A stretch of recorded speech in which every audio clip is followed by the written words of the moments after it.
Semenjak reformasi bergulir, otonomi daerah pun semakin digencarkan. Dan kini, di era pemerintahan baru yang mengusung tema revolusi mental, kesempatan kepada penduduk daerah semakin terbuka lebar dalam berkompetisi di banyak bidang positif dan menuju kesejahteraan bersama. Lahirnya Undang-Undang Desa Nomor 6 Tahun 2014 memberi peluang pemerintah desa memainkan peran yang signifikan dalam mengelola sumber daya yang ada. Hal ini memudahkan aspirasi masyarakat untuk dapat terrealisasi. Desa dirancang menjadi maju, mandiri, demokratis, sehingga memiliki landasan yang kuat dalam melaksanakan pemerintahan dan pembangunan.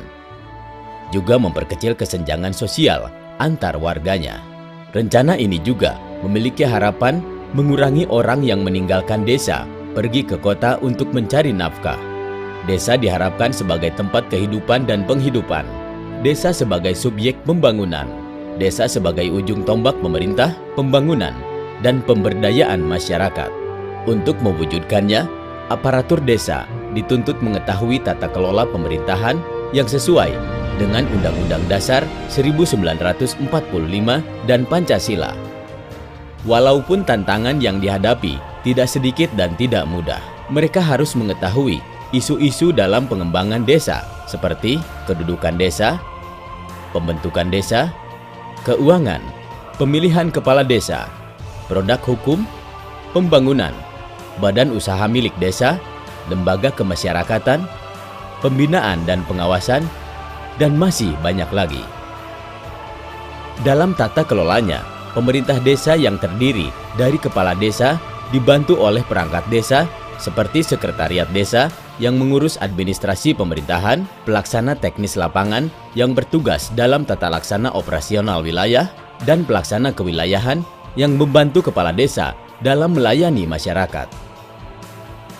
Kepala desa juga berhubungan dengan Badan Permusyawaratan Desa atau BPD untuk menampung dan menyalurkan aspirasi masyarakat desa.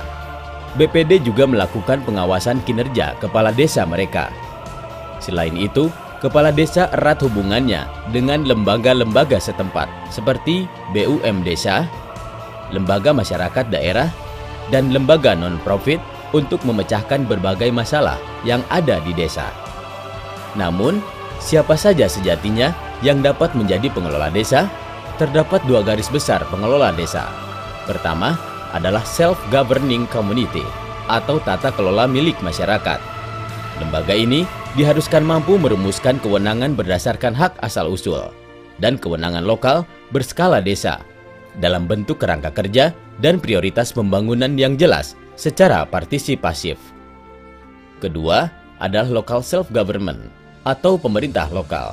Fungsinya adalah merumuskan kewenangan yang ditugaskan oleh pemerintah pusat, pemerintah provinsi, atau pemerintah kabupaten atau kota sesuai peraturan perundang-undangan. Keduanya kemudian bergabung dalam merumuskan tata laksana pemerintahan di desa.